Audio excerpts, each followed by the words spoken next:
രാവിലെ ഒന്നും കഴിച്ചില്ലേ? കോട്ടയത്ത് വണ്ടി നിർത്തി 2 മസാല ദോശ തിന്നതാ. എന്നിട്ടും വിശക്കുന്നു. ഷീല വരാറില്ലേ? മിക്ക ഞായറാഴ്ചയും വരും. ഒന്ന് ഒതുങ്ങിയിട്ടുണ്ടല്ലോ. വിശേഷം വല്ലതും ഉണ്ടോ? ഇല്ല, ഇതുവരെ ഒന്നുമില്ല. അതെന്താ? എനിക്കറിയാൻ വയ്യ. റോസ്ലിനെ, ഇന്നത്തെ മീൻകറി വല്ല ഇരിപ്പുണ്ടോ? നോക്കട്ടെ, കാണും.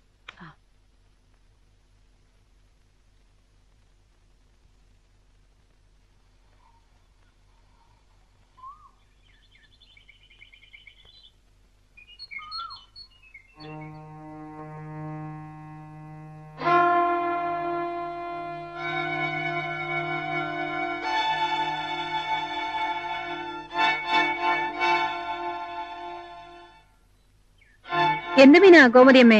അയിലയാ. ശബ്ദം ഞാൻ കേട്ടായിരുന്നു. മോളെ കൊണ്ടുവന്നില്ലേ? ഇല്ല.